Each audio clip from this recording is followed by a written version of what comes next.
Namaste. Today we are here to discuss about a very interesting event. I have a relative who writes a song on Hanuman.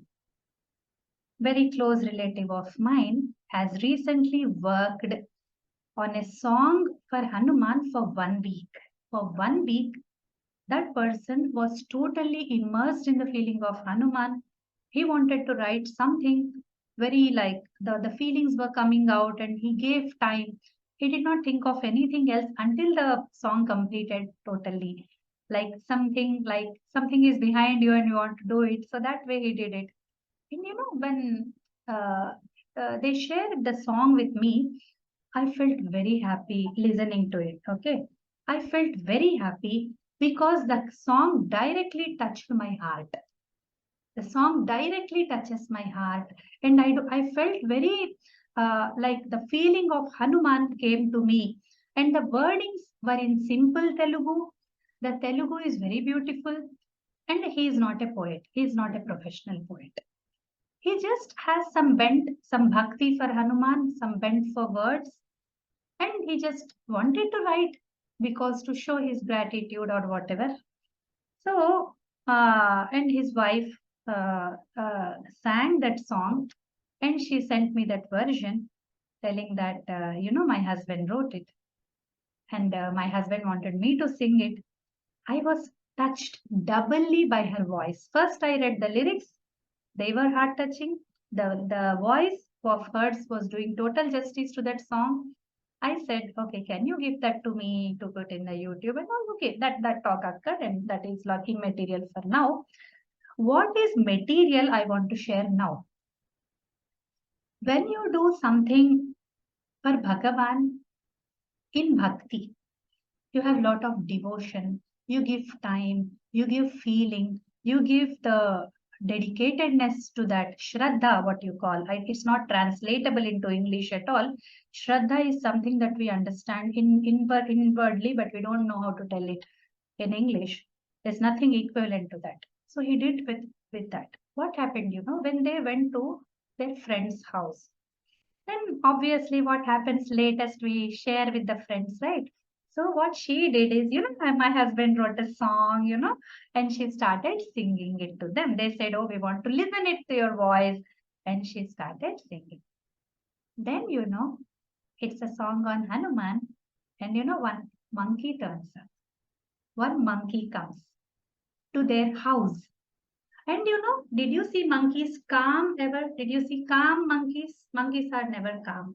They are very, very like active, running here, running there, pulling something, dropping something, breaking something. And they are always spoiling things. But this monkey had come, just sit right in front of them. He heard all the song. And then in the friend's house it happened. So the friend said, oh, why don't you give some banana or something for him? So she offered the banana and the monkey took it.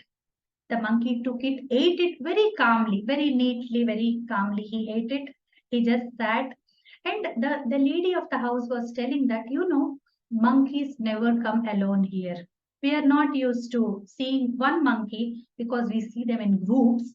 And whenever they come, they spoil everything. They do a lot of chaos and they leave. When they leave, we are just like, but this monkey is not doing anything. He's sitting calmly. He just took the banana and he hears the song and he shows his blissful this thing. And these people did namaskara to him. And the same calmness, he went away.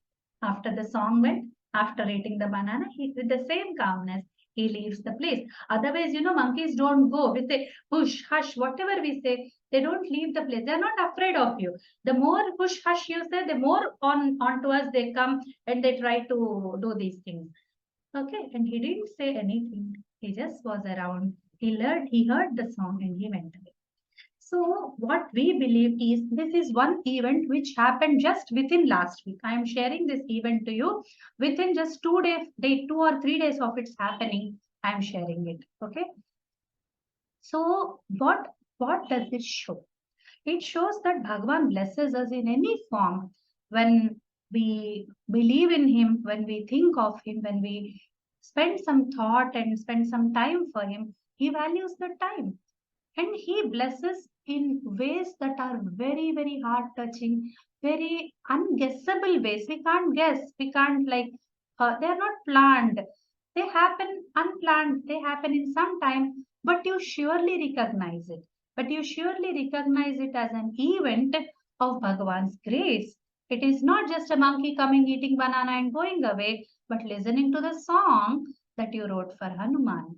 And we in India, everyone believes, in the North India, in the South India, everyone believes that monkey is a form of Hanuman, and most of the times through monkey, he blesses us. Why only monkey? Why not a cat? Why not a dog? Why not something else? Someone else? But he comes in the same form. Okay. This is one event. And which happened, I mean, these relatives are very close to me, so I can say it happens in very, very vicinity. One more event related to Hanuman and this monkey coming used to happen in our granny's place. Okay. So in my grandmother's place, my grandfather used to recite Sundarakanda every time he did the 40 days. In 40 days, he would complete the chapters Parayana. On the 40th day, he would offer some good, like he would ask my grandmother to prepare some payasam or some special dish for Bhagavan, he would offer. And on that day, and that place is bereft of monkeys. No monkeys are around in that place. Believe me, it's my grandmother's house. I know how it is, and since childhood we have been there. No monkeys anywhere around. But you know, on that Sundarakanda, last day, one monkey would come, he would sit, he would be there for some time. My grandmother would recognize him as Hanuman, offer something, he would take and go away calmly. Okay, so these events will happen, they will be there. Okay, so when Bhagavan recognizes it and blesses it in the form of Hanuman, I told you two events. These are all others events. No, they didn't happen in my presence, of course. Why should I believe? They didn't happen in my presence. I don't believe. No. But when something happens to me, I must believe it, isn't it? So what happened is, I and my friend went to Ujjain. I'm not telling these things to show that somebody's greatness, somebody is this, that. No, it's not related to my ego satisfaction. It's not related to my expressing the, oh, divine happenings happen with me. A lot of miracles have happened. I'm no common being. No, please don't misunderstand me, because I'm sharing this only to show that it can happen in this earth. They're not, I mean, things of books that in the Bhagavata they told to Dhruva Bhagwan came, to Prahlada Bhagwan came, to Draupadi Bhagwan came. Oh, to them only Bhagwan comes. To us, he doesn't come. No, he comes. He comes to us. That's just a small thing I wanted to show. And this is the experience which happened with me. So what happened was, when we went to Ujjain, we stayed there for 3 days. We planned for 3 days. We had our return ticket in evening. And for the 2 days, we didn't have any darshan nearby. We tried, like, want to see. Always it's far away place. We are seeing Bhagwan going away, far away place. I was crying, crying, crying, crying like anything. Can't I see you from near? Okay, I am not a very this thing that I want to touch you, I want to do this, I want to put water on the Shiva Linga and all that. Yeah, Ujjain is a place of Shiva. If no people don't know, let me tell. Ujjain is a place of Shiva. It's a big Shiva Linga in the big mandir. It's a very big mandir. It's a very big temple, and we were there. On the third day, as the time was approaching for me to leave the place, I was all down. I couldn't smile. I was very heavy. I came here. I mean, I was there for the first time after many, many years. I'm doing some yatra. It was a long gap that I was going to some yatra, to some this thing. I was down with this thing. I said, "What is this, Bhagwan?" And you know what they do is, in Ujjain, in the inside the temple, whatever happens, they put a camera and put screens outside.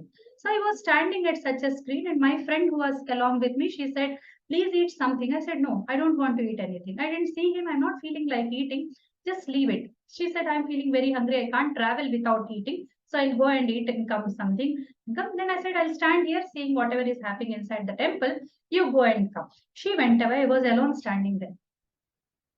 I was like totally, like, I could not control. My voice was also not coming out. So I was telling in my heart to Bhagavan, what is happening? I'm leaving here without seeing you. It's as good as seeing from far away how you are. I don't even know how you are, how you look. So what is this? Then I did it for something somewhere around 45 minutes. We had a talk. I was just going on crying, scolding, and feeling bad. Everything was happening. So for 45 minutes, and my friend comes, say, Didi, why are you so like this thing? So it happens. It's okay. Then she said, okay, if you want to see him, let's try one last time. If you have been trying since 3 days, morning, afternoon, evening, to go into the line and to take the special darshan, nothing was like working out. Even you take special darshan, you are not allowed inside. That's what they told us. So I wanted to go inside and at least nearby the sanctum sanctorium, I wanted to go into the nearby Garbhagriha at least, if not inside, where normal this thing is allowed. Then, we went to take the ticket and as we were buying it, okay, it was like 200 or 250 rupees per head. And we said, okay, let's spend. Let's spend. We have come so far. Why not? We are trying to we are about to pay. Some lady comes. Okay, some lady who is elderly, she comes. Hey, don't pay. I'll take you inside. Just take 100 rupees from them. She told the ticket person. It's from Mandir, it's from the temple. Why should the ticket person hear to her? So he must say, no, it's 250, I'll take 250 only. He didn't say that. He took only 100 rupees from us.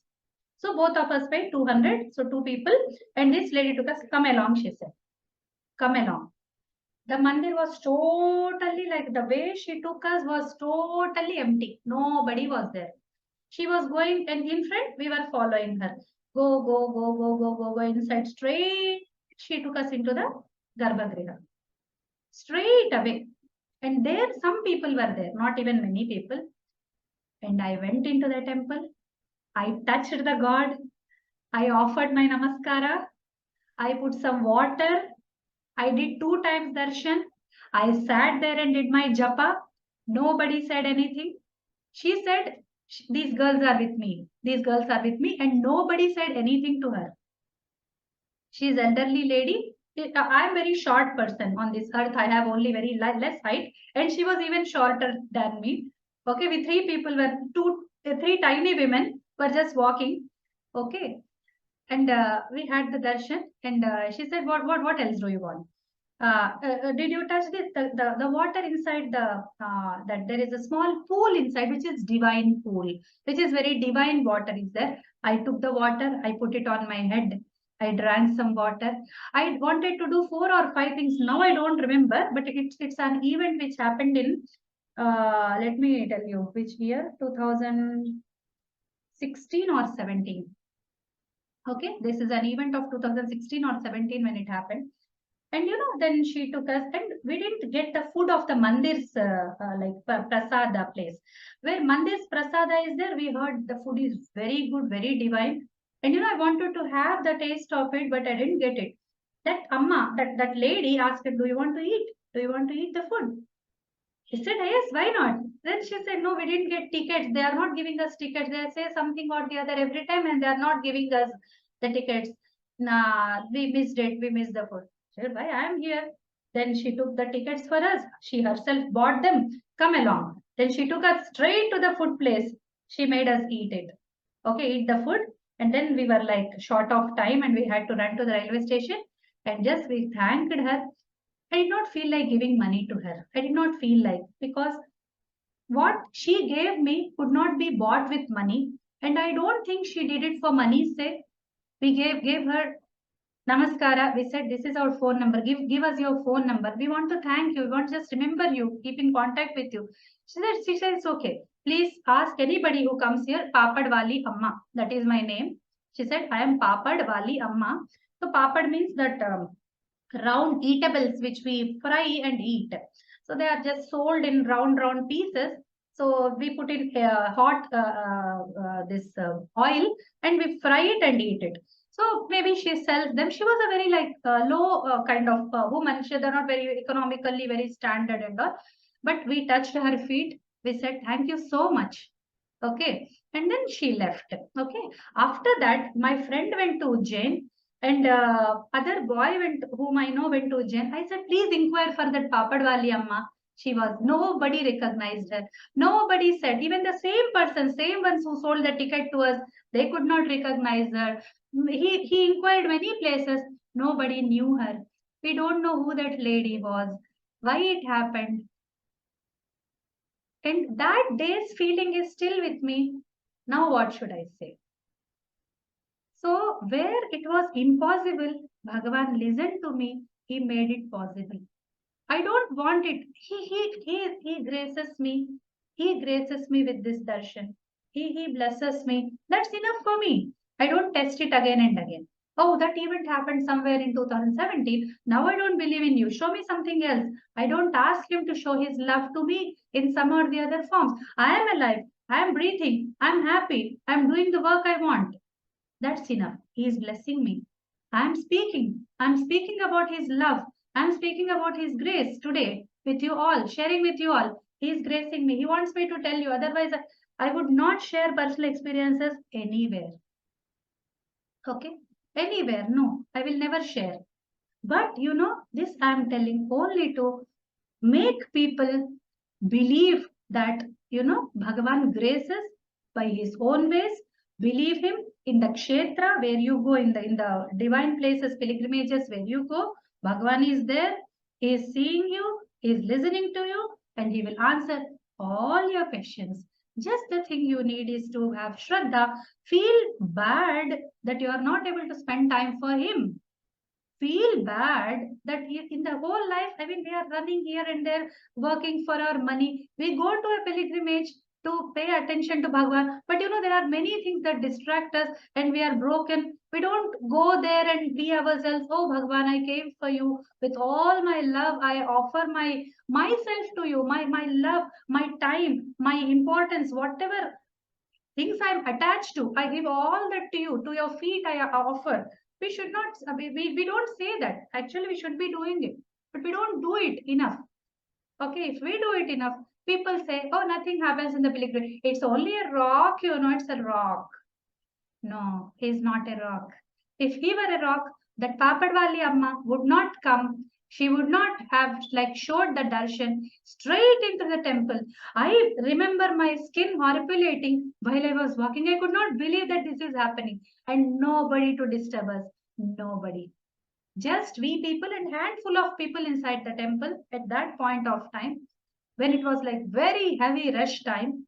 But we had such a peaceful darshan and we came back with all his grace. Even today, I remember that event. I thank him. You are there with me. Thank you. Okay. So this is the way Bhagavan blesses. Believe in him. That is why the activities which I have told in the video of when you do Shiva Puja. For Shivaratri, we did one video where I told some things which you can do for Shiva. So for Shiva, whatever your Ishtadeva is Hanuman, write a song for him. Think about him. Do some japa for him. Just close your eyes and imagine him. His eyes, his nose, his bulged mouth, his tail, his whatever his form is there. Just remember him and spend some time with his form, with his name, with his feelings, with his stories, whatever gives you pleasure. With his book, the book where his stories are written. Okay, do something for him. Okay, and then he will bless you. And don't ever feel down in your lives that Bhagavan is far away, sitting somewhere in there, some thousands of kilometers away. No, he is right here. He is right here. He is right inside us. He is listening to us. He is our breath. He is our eyes. He is our vision. He is our speech. He is making us speak these things. He is making us do these activities. And we must always say thanks to him for whatever he has already given. It's not that we are waiting for miracles to happen. I don't wait for miracles because my life itself is a miracle. That's what I say. Okay. He is keeping me alive. He thinks that I am worthy person to stay on this earth. That itself is a miracle for me. Okay. Thank you so much for patiently listening to me. And I hope this event and this set of 3 events which I shared will be inspiring for you all to get more attachment with Bhagavan, more bhakti to him, more samarpana or more self offering yourself to the feet of Bhagavan. Okay, do it with all trust, do it with all faith. Namaste. Hari Om.